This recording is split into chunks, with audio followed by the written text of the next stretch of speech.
Welcome to the hundreds with an S of you that are joining us this afternoon to hear the latest information on how to expertly navigate the U.S. permanent resident green card process.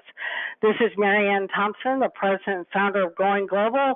Thrilled to have you all here to learn more about this process. You probably have joined us before, so you know what to expect, which is the latest information from our two award-winning immigration specialists, Mark Rhodes and Crystal Malik.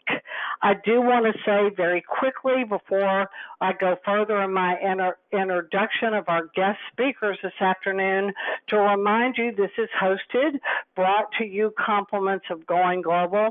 We do our own training at Going Global, which I encourage you to join us for. We do about a dozen sessions a month, so you can learn more how Going Global can help you in pursuing the internship or career of your dreams, as we like to say, here, there, and everywhere. We're going to have the presentation. It'll last for about 40 to 45 minutes. During the presentation, you're welcome to send questions along. Sometimes it'll say you've got a chat box that'll pop up, or it'll say questions, but time allowing, we try to wrap it up at the top of the hour. We're happy to take your questions and learn more about situations in general regarding the green card process. Let me tell you a little bit more about our speakers. Mark Rhodes and Crystal Malik are well-recognized immigration attorneys with the Immigration Practice Group of McCandish Holton. They work with companies and universities throughout the United States, successfully processing thousands of work visas and green card applications each year. Mark and Crystal frequently collaborate with universities to counsel staff and students on the latest guidelines for successfully navigating the U.S. immigration process. Mark has been repeatedly recognized as one of the best lawyers in America for immigration law, while Crystal has been highlighted as one of the best lawyers in America, one to watch in the same field. I want to take the opportunity as well to remind you about a couple more webinars that will be hosted by Going Global, and Mark and Crystal will be joining us again. The first one will be on the 26th of February.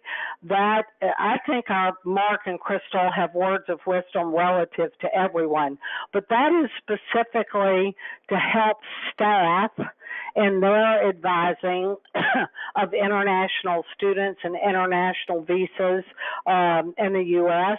Then on March 19th, we'll be hosting one for employers. So that is something we need you to reach out at your college and university or an employer that you might be connected with, maybe currently in an OPT situation with. Invite them to join us for this webinar, which we will have on March 19th, and it'll be all the ins and outs of H-1B and other factors when hiring, again, international students studying here in the U.S.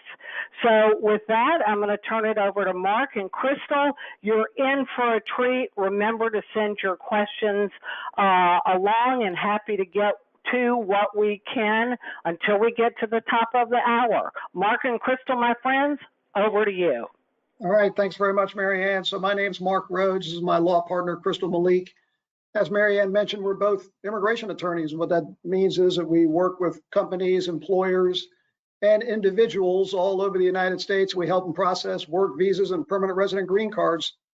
Our office is based in Richmond, Virginia, and although we're based in Richmond, we work with organizations coast to coast, processing thousands of work visas and permanent resident green cards every single year.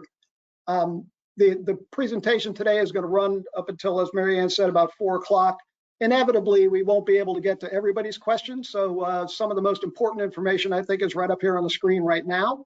which is my contact information and Crystal's contact information. And that's useful because we will answer questions for free.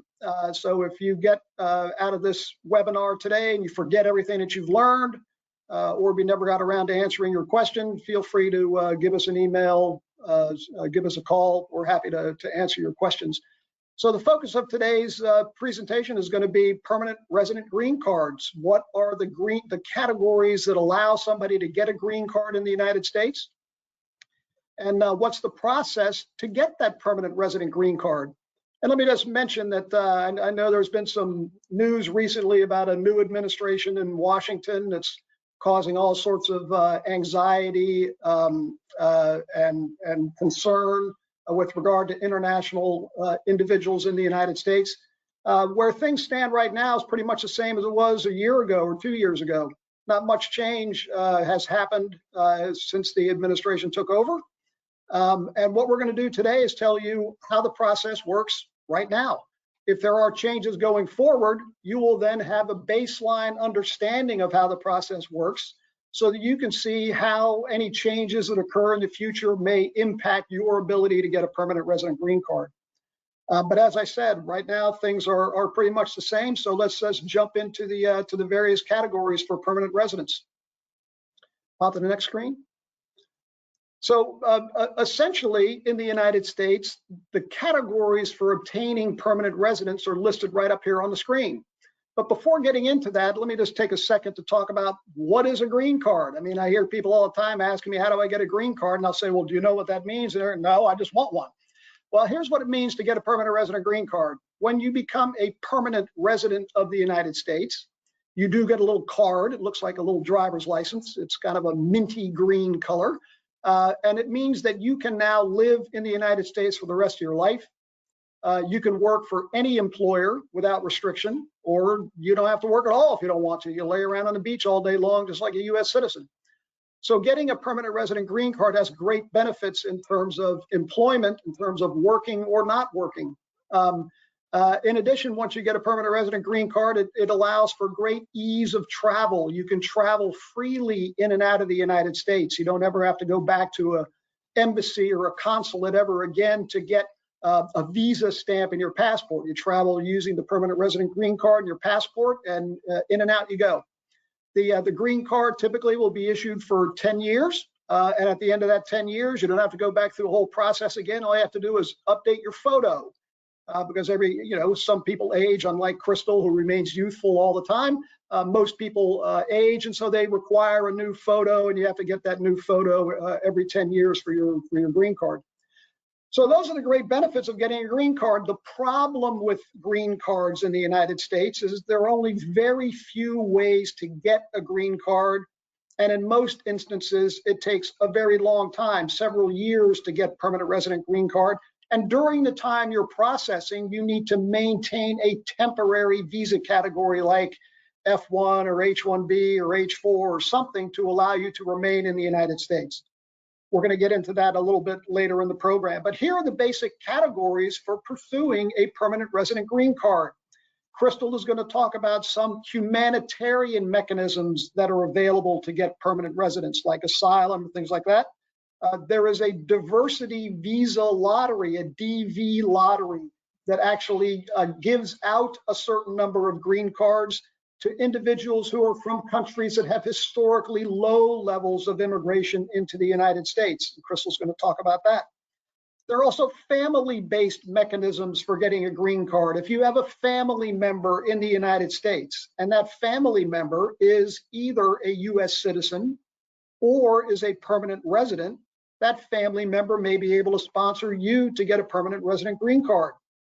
And finally, there are certain ways to get a green card based either on employment or special skills that are related to employment in the United States.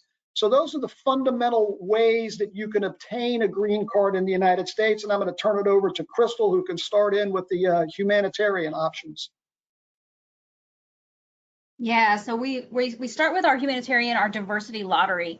The diversity lottery is limited to about 50,000 people per year. They limit it specifically to nationals of countries that are underrepresented in other types of visas. So we're going to talk a lot about the family-based process and the employment-based process. The diversity lottery is for countries where not a lot of people are coming based on those other family-based and employment-based categories. There are educational and work experience requirements. The question that we get a lot is whether or not students can enter in the diversity lottery, and you can if you meet all of the other qualifications and requirements. It's when you get selected and it's time to actually apply for the second step, which is the green card, that you really need to talk to an immigration attorney. So it is okay for students to apply for the diversity lottery, but if you're selected and you need to apply for the actual green card, you really need to contact an attorney to try to make sure you meet all of the timelines. When we're talking about these humanitarian and asylum, U and T visa and special immigrant, we're not going to spend very much time on that today. We're going to talk more about the family-based and employment-based categories. With the asylum-based, that's where you are a member of a political or social group, a specific social group that's being oppressed in a country of origin. Sometimes students do qualify for this and they manage to get a student visa and they come into the United States and they want to apply for asylum directly.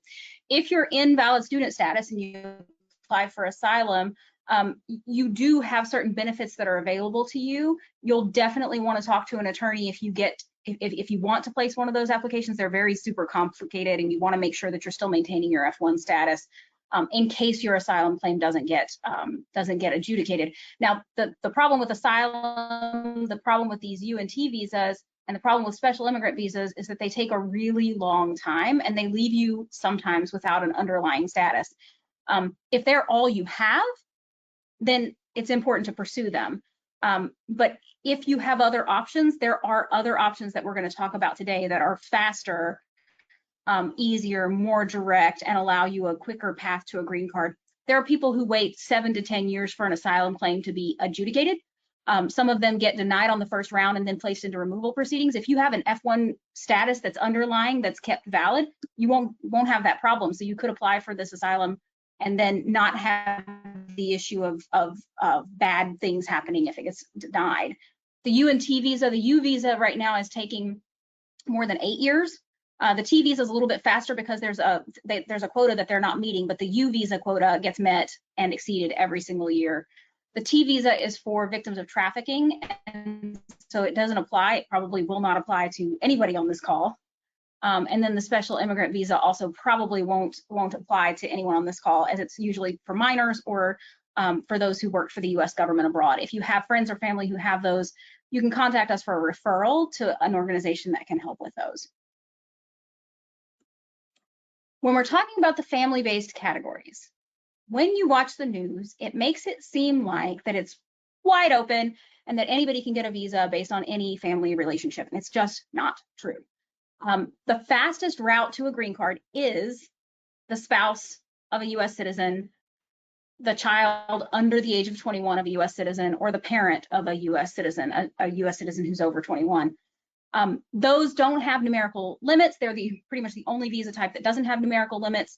For these visa types, you have an immediate visa number available. It can still take 1 to 3 years to get these visas, but that is the fast track when you're talking about U.S. immigration, because there's no quota and there's immediate visa available, and you can file all of your applications. If you're inside the U.S., you can file all of your applications all at the same time, which gets you a fast track to employment authorization, being able to stay in the U.S. while your application is pending, and a quick green card. With these, you have to file a separate petition for every single applicant. Dependents aren't included on the petition, but it is immediately available. The children under 21 does count stepchildren. So if you happen to marry someone, you had children, they could still sponsor those children. This is also good for consular processing. Consular processing takes a long time for immigrant visas for U.S. immigration, but applicants who are immediate relatives, these classifications that you see up here, are immediately eligible to consular process. So that still puts them on a fast track. When you get any other level of relationship, when you see these other classifications that are on your screen, these all have a really long wait to them. We're talking about unmarried children over 21 of U.S. citizens, spouses and children over 21, Anybody who's not an immediate relative, which is what we saw on the other screen, are called preference category petitions. These are for these relationships only. People aren't able to be sponsored directly by an aunt or an uncle. They're not allowed to be sponsored by cousins and such. It's only these limited relationships, and there's a numerical limitation. As you go down the list, the limit gets smaller and smaller and smaller until you get to siblings of US citizens. And I've already seen questions in the chat about siblings of US citizens. The wait currently for a sibling of a US citizen is more than 15 years after the date of filing the immigrant petition. So these aren't necessarily viable for applicants who are in your situation, who are students in the US, who could possibly have an employment-based category that's available to them. So we're going to spend a lot more time on employment-based categories than we are on these. The big information here is the way to get a priority date, the way to get a place in line for one of these family-based categories is that your family member files what's called an I-130 petition for you and establishes your priority date. And then every single month, the Department of State publishes a visa bulletin that lets you know what dates they are processing for that month for adjustment of status, which is in-country green card processing or consular processing. And you have to watch that visa bulletin every month. Every couple of months, I get an email from somebody whose sibling filed an adjustment of status for them based on a then filed I-130. So they filed the I-130 and they tried to file an adjustment of status with it and got rejected, and they're confused and don't understand why. And it's because there's a wait of 15 plus years. So once they file that I-130 petition, they have to wait until the priority date's current in that visa bulletin that is published every month. Then you're eligible to file the I-485, but that's only if, like Mark said when we were talking about the first slide, only if you've maintained a valid non-immigrant status inside the US the entire time. With all of these categories, if you've had any status violations, if you've overstayed, if you've worked without authorization, in any of these categories, you're no longer eligible to get a green card inside the US. You have to travel and consular process. And if you've stayed inside the US without status and accrued more than 180 days of unlawful presence, you won't be eligible for a visa either. So it's just really important to understand that these are not get out of jail free cards. These derivative family petitions aren't get out of jail free cards. They require that you have a valid non-immigrant status and no violations of that status that would make you ineligible for a green card when your processing time comes.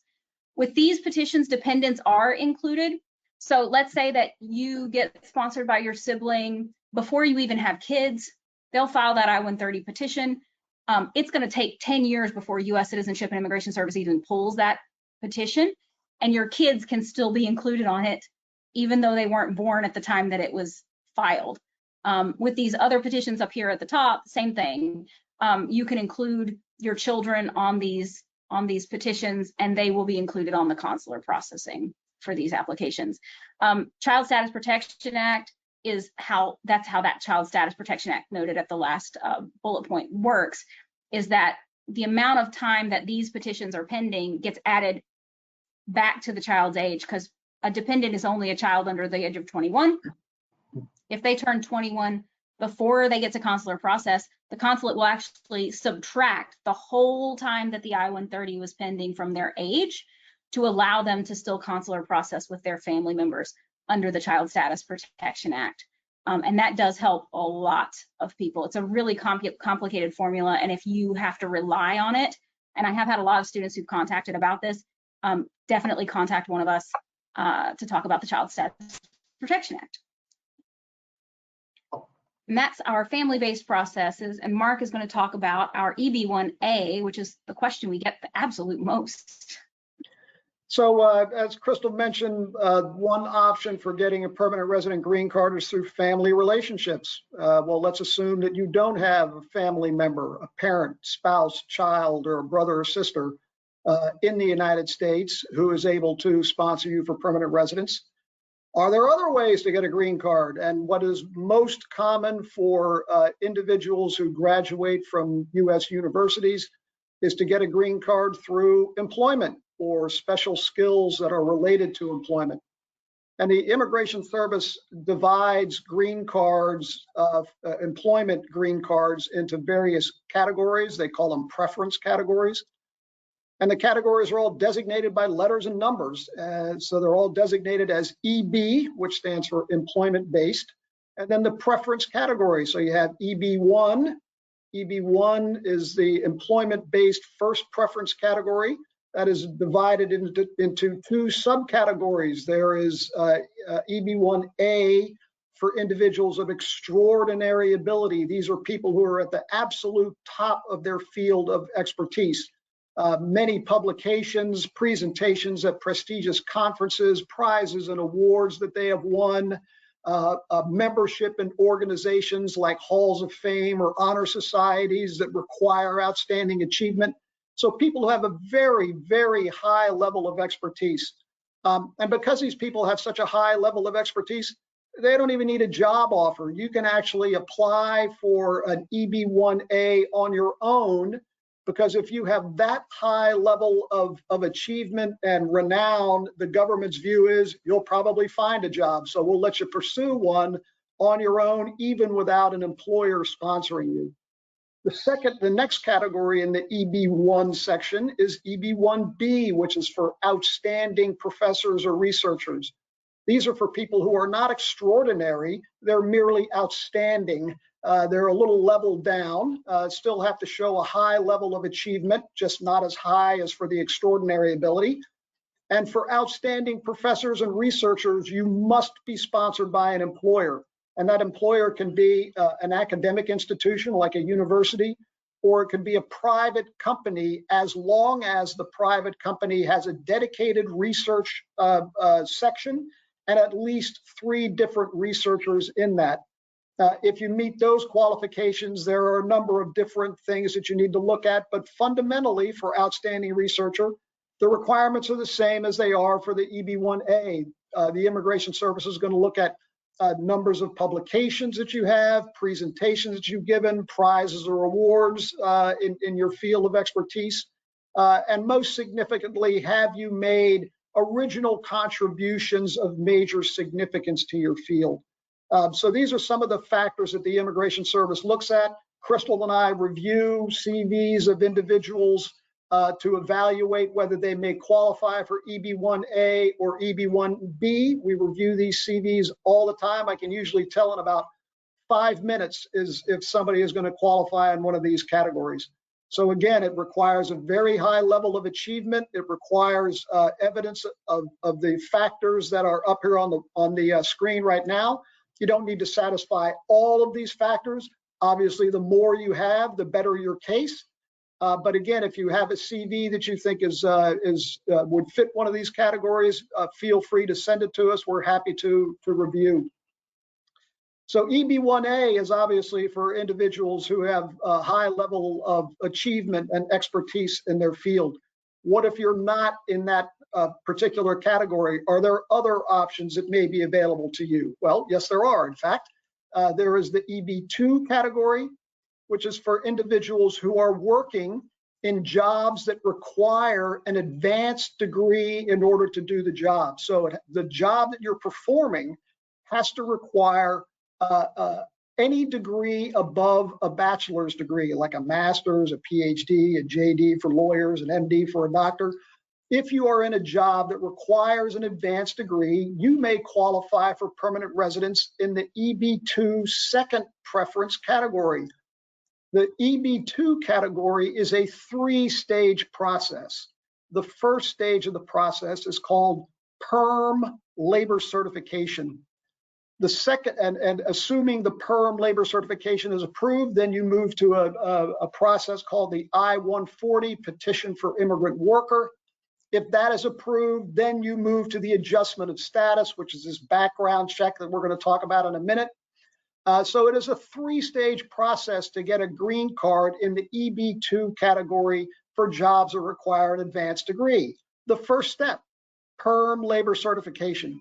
The PERM labor certification requires an employer to advertise your position to determine whether or not there are qualified U.S. workers available to do the job. You can only proceed with a perm labor certification if after advertising, no qualified U.S. workers have applied. And let me emphasize, it is qualified U.S. workers. So when we have to advertise this position, part of what we do in these ads is we enumerate what the qualifications are. So, for example, it may require a master's degree in electrical engineering plus at least 2 years of experience with a particular technology. If we advertise that and U.S. citizens apply who don't have that advanced degree or who don't have the required experience, they are not qualified for the position. So the issue with the perm labor certification is advertising to see if there are qualified U.S. workers. If there are no qualified U.S. workers who apply, either nobody applies or there are no qualified workers, we file the perm labor certification with the U.S. Department of Labor. This perm labor certification process, because of certain pre-filings that have to be made, can take 2 years or longer. So the perm labor certification process, which is only step one, is at least a 2-year process. Assuming that the perm labor certification is approved by the U.S. Department of Labor, in other words, they look at it, they determine whether the advertising was fair, that the reasons for rejecting any U.S. candidates was also fair. If they review that and approve the labor certification, then we move to the next stage of the process, which is called the I-140 Petition for Immigrant Worker. That I-140 is submitted to the U.S. Immigration Service, the U.S. Citizenship and Immigration Services, and that application is to show that you qualify for the position. So the perm was to show that there were no qualified U.S. workers for the position.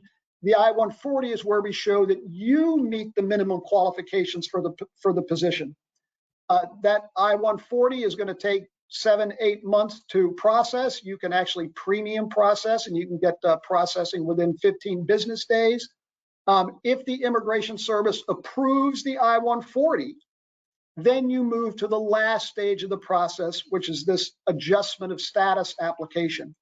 And the adjustment of status is essentially a big background check. So you will submit evidence of your immigration history, your family history, your employment history, your residence history. You'll get a medical exam from a designated Immigration Service doctor. You'll get a fingerprint background check from an application support center that will do a background check on you. So it's the adjustment of status process is essentially a large background check. So the 3 stages, you'll get the perm labor certification, which is going to be at least 2 years. Then you're going to do the I-140, and then you're going to do the adjustment of status. But you cannot file the adjustment of status. And we're going to talk about filing the adjustment at a little bit later time. But the filing of the adjustment of status will require you to have a quota number, a green card quota number. And every single month, as Crystal mentioned, the government issues this thing called the Visa Bulletin that lists where people are in line to get one of those quota numbers. And we're going to talk about how those quota numbers are allocated. And Crystal actually has it back up here on the screen. So the green card quota numbers are allocated based on several different factors. First, it is your country of birth. Then it is the EB category that you have filed in, and what we're talking about now is EB2. And then it depends on your priority date. And the priority date is the date that your employer filed that perm labor certification application. So the very first filing that we make for you for this green card process, the perm labor certification application, when that is filed, that becomes your priority date. And you have to check every single month to see if the government is allowing people with your priority date or earlier to file an adjustment of status application. And for many individuals, because green cards are allocated based on country of birth and the employment-based category that you're in, it may be that you have to wait for many, many, many years before you can even file that adjustment of status. So you have approved perm, you'll have an approved I-140, but you cannot file the adjustment of status until your priority date for your country of birth in your employment-based green card category is available to file adjustment of status, and that's going to depend on the Visa Bulletin. So that's the EB2 category. Now, and as I said, for EB2, it does require employment. It does require employer sponsorship for the EB2, and it requires you to be working in a job that requires an advanced degree in order to do the job. There is a subcategory in the EB2, and that is called the National Interest Waiver, the NIW. A national interest waiver would allow you to file an EB2 green card application on your own without involvement from an employer. So you can file an EB2 national interest waiver if you have either an advanced degree or you have what the government defines as exceptional ability. So you think back to the EB1 category, you have extraordinary ability, you have the outstanding researcher or professor. In the EB2 category, you have a category for exceptional individuals. That's a level down from outstanding. If you qualify as exceptional by meeting some of the factors that are up here on the screen right now, you may be able to file a national interest waiver petition on your own without having to do a perm, without having to have your employer advertise your position. But in order to qualify for a national interest waiver, an NIW, you must show that the work that you do, you personally, has a national influence. It's not enough that you're working in a field that the United States requires, like nursing or engineering.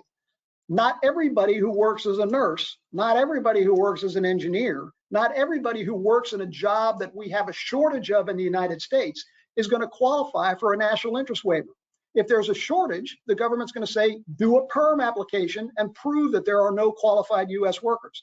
To get the national interest waiver of that perm process, you have to show that the work you personally do has a significant national influence. Have you published papers that have developed some new mechanism that other people have emulated, that other people replicate, that other people use? Have you developed a new technology that has had an impact in your particular field of expertise? In other words, it's not just that you're in a field that's useful, it's that you have made an influence within that field. And again, if you have a significant resume that you would like to forward to us, we review lots of resumes for national interest waiver. And I can promise you, most people who send me resumes are disappointed because if you can't show that you've made a national, a significant influence within your field, you're never going to qualify for a national interest waiver. You're going to have to rely on the perm process. Let's assume that you either don't have an advanced degree or you don't work in a job that requires an advanced degree. What options may be available to you? Well, then we drop down to what's called the EB3, the employment-based third preference category. And this is for individuals who are working in jobs that require a bachelor's degree rather than an advanced degree. If you are working in a job that requires only a bachelor's degree as an entry-level requirement, even if you have an advanced degree, if the job itself only requires a bachelor's degree, then you're going to be in the EB3 category. EB3, you can only pursue a green card based on perm labor certification. So again, this is going to require the employer to advertise the position, to file the perm labor certification with the US Department of Labor. After 2 years of processing, you'll get the approval of that perm. You can then move to the I-140 to prove that you qualified for the position. If that I-140 is approved, you can then move to the adjustment of status phase, but only if there is a quota number available to you based on the EB3 category, your country of birth, and your priority date. And I'm going to turn it over to Crystal right now, who's going to walk you through how the visa bulletin works so that you can determine whether or not your priority date qualifies you to file the adjustment of status to finally get your green card. All right. So every month we said the Department of State publishes a visa bulletin. The link for that visa bulletin is at the bottom of your screen. It establishes 2 separate charts for each type of visa. So for family-based petitions, there are 2 charts. For employment-based petitions, there are 2 charts. There's a final action dates chart and there's a dates for filing chart. This is a recent development. It's been going on a couple of years now. They use this to allow the National Visa Center, who does document pre-processing for consular processing, and for U.S. Citizenship and Immigration Services, who processes the in-country green card applications, to be able to pre-process certain batches of immigrant visas, of green cards, that they believe will be current within 1 year. So the dates for filing chart gives you an idea, starting at the beginning of the fiscal year, October 1st, what priority dates they think they're going to be processing for the coming fiscal year, October 1st to September 30th of any year.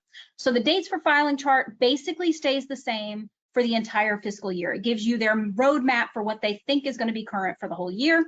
The final action dates chart lets you know where a visa is actually available for processing. So even if each month USCIS will say, we're going to use the dates for filing chart, or we're going to use the final action dates chart for filing. You're going to file your application. Your application can't be approved until your priority date is current on what's called the final action dates chart. Now, typically what happens is the National Visa Center allows you to put in everything, all of your application processing. They let you pay your visa fees. They let you put in your DS-260 immigrant visa application and submit all of your biographic documents. They let you do that as long as your priority date is current on the dates for filing chart, but they won't schedule you an interview until your priority date is current on the final action dates chart. USCIS will let you submit your application, which puts you in the queue. It protects your dependents for the Child Status Protection Act, and it allows you to apply for what's called an employment authorization document if you're in status and in country when you're filing. They typically use that dates for filing chart, October through December of each fiscal year, and then January, February, or March, they switch to only accepting applications based on the final action dates chart. That gives them a big batch. They know what's out there that they need to process so that they can pull cases that are current on the final action dates chart. They cannot approve your case, issue you a visa, or issue you a green card until your priority date is current on the final action dates chart. They do sometimes by accident issue green cards ahead of time. It's up to you as the applicant or up to your attorney to make sure that you keep them honest and you get the right date on your green card, because if you get a wrong green card, you get a green card that was issued before your date was current, you won't be eligible for citizenship in the future.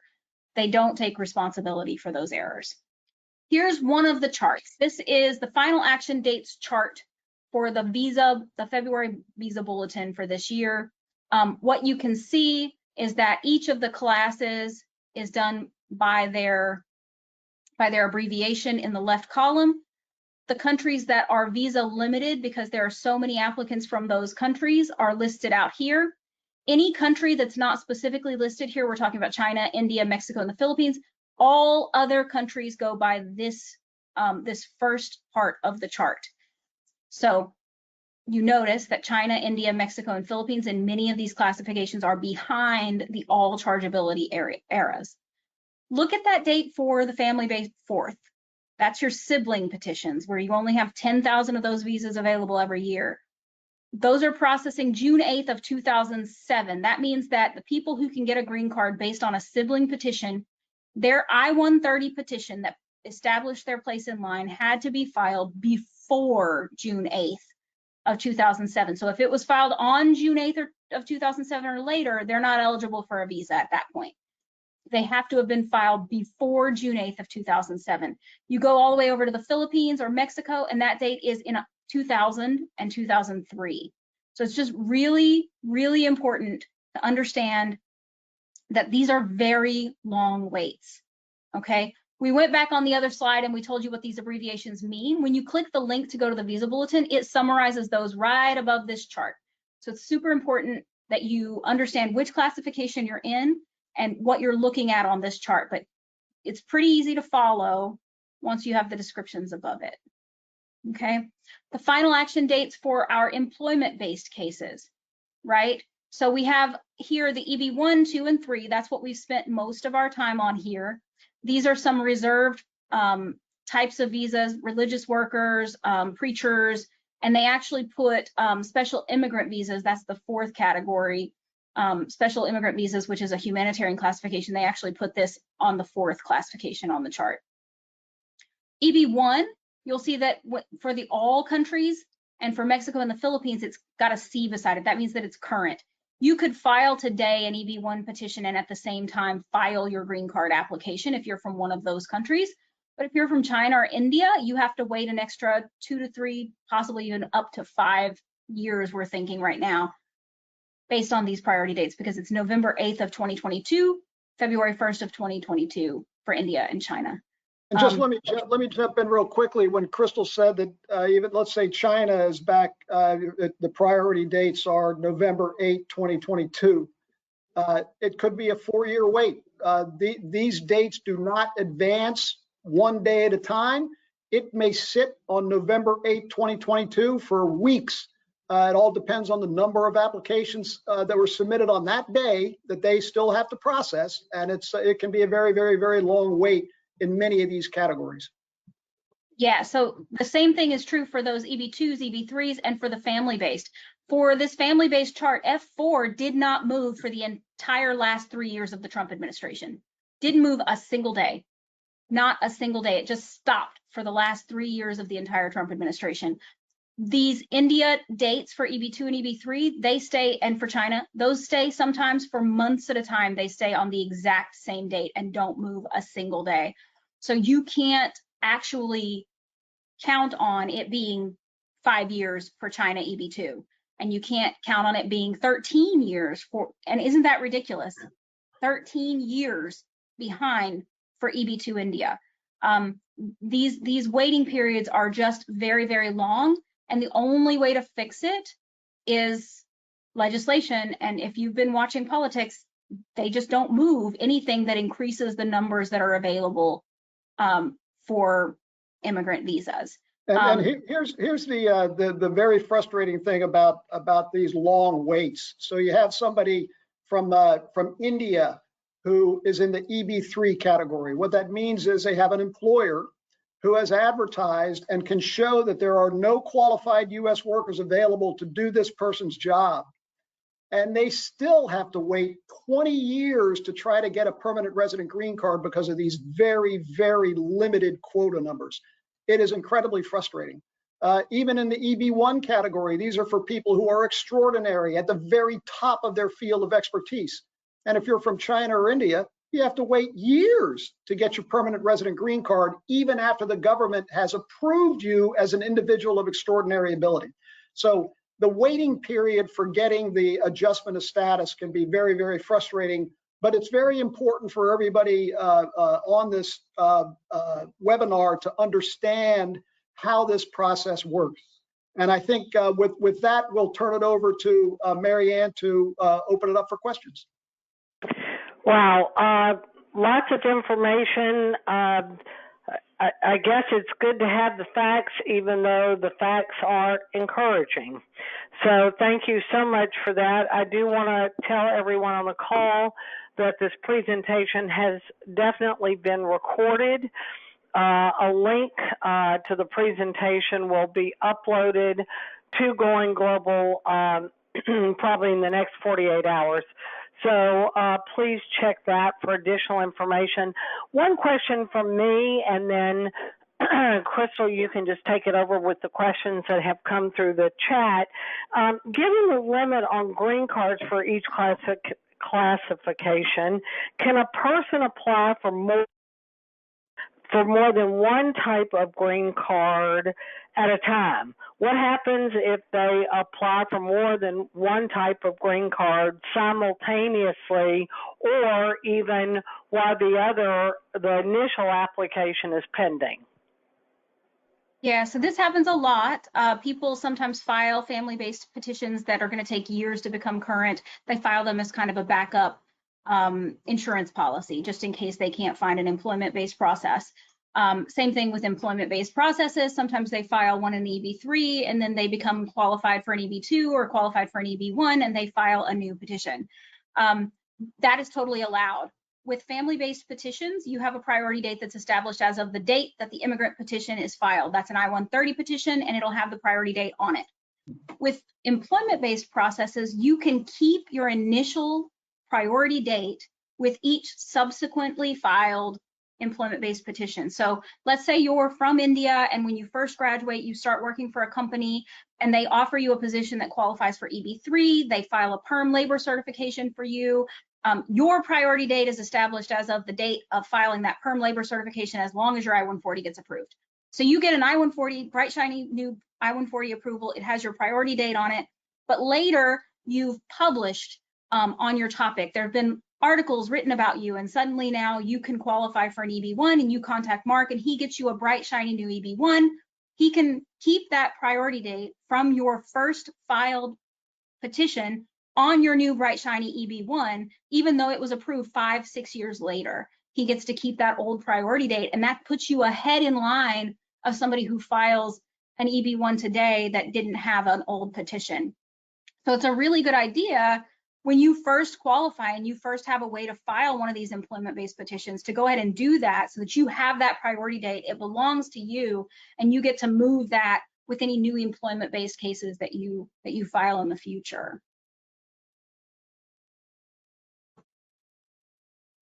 Marianne? Crystal, just back to you and other questions that have come in through the chat. All right, so there are a lot of questions in the chat. A lot of the questions are having to do with non-immigrant status. So it's a really good idea for you guys to keep an eye out for our next sessions. We're going to be doing some non-immigrant sessions. I have been answering those questions in the chat, but I'm not going to be able to answer those questions right now. If you have specific questions, email us. We're happy to answer those emails.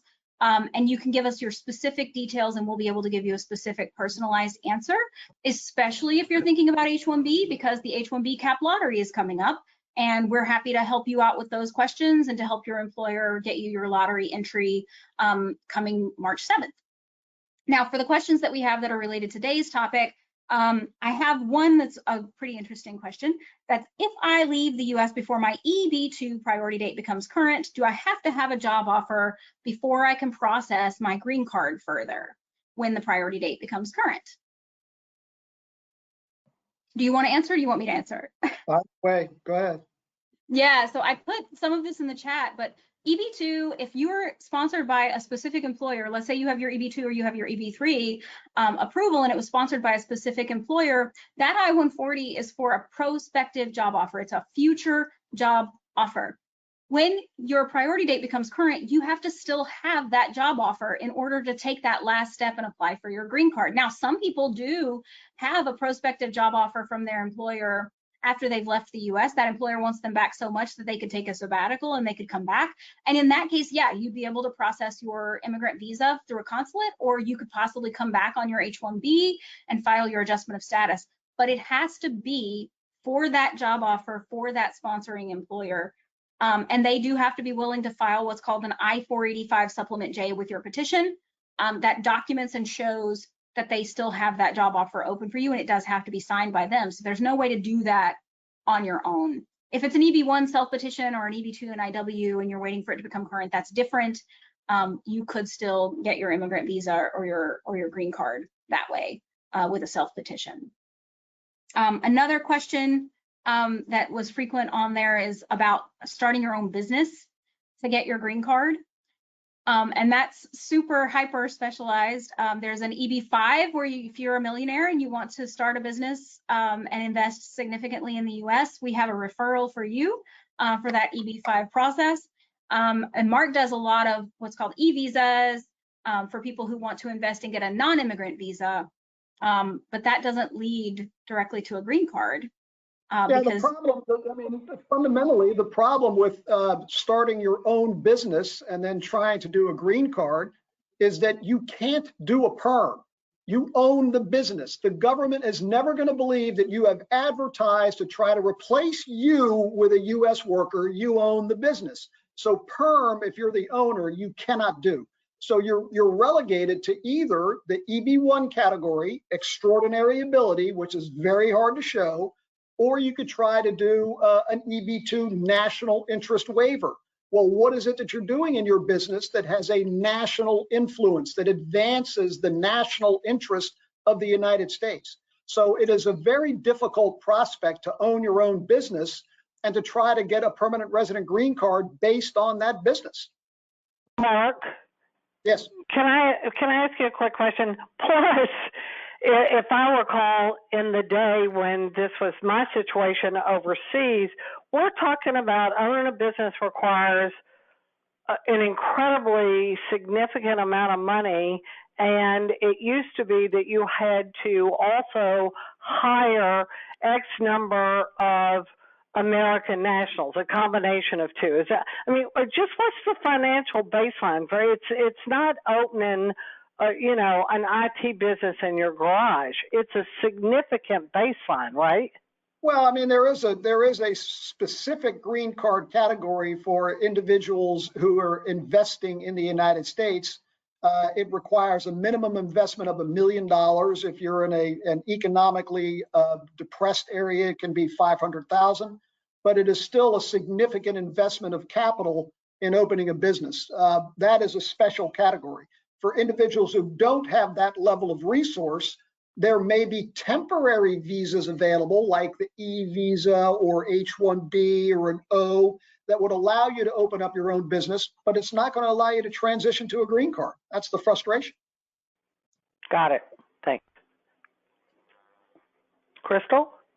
Mark, we have some questions about, are there rules of thumbs on the number of publications for EB1 versus NIW and EB2? No, I mean, for EB1, there's no real rule of thumb. So, for example, let's say that you have 4 publications, but they are all in science, one of the top scientific journals in the world. That's going to be great. Maybe you have thousands of citations to those articles. It may just be 4.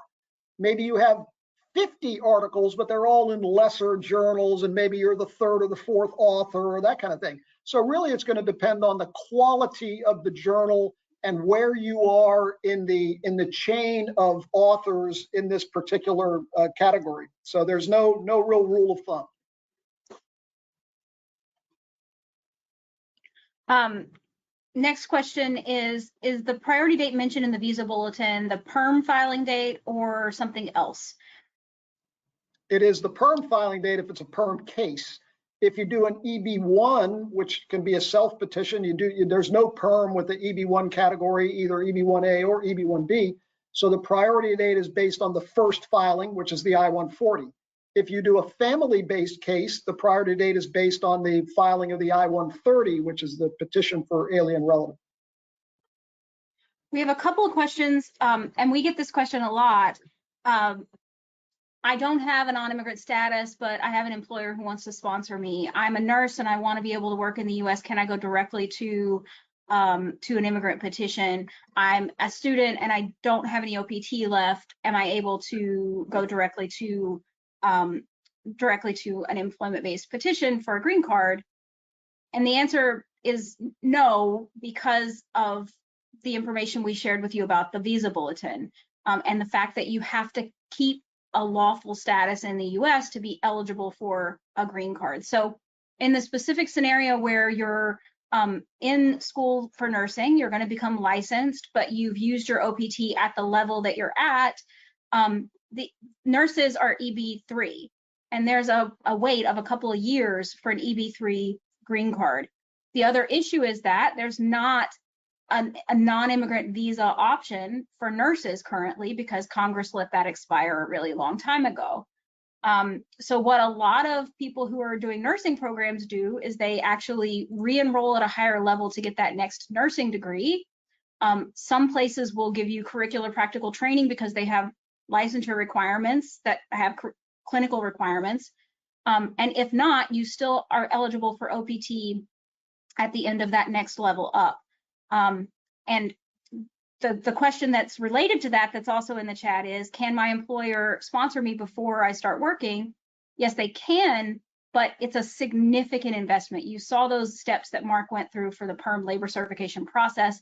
If you're a nurse, you get to skip some of those PERM labor certification processes, but you're going to have a really willing employer to sponsor you before you've started working. So the typical path that we go over in our other sessions is that you would need a non-immigrant visa to be in the middle. You can't usually just go to the green card because you wouldn't be eligible to work and live in the US while it's pending, and most employers want that when they're doing this process.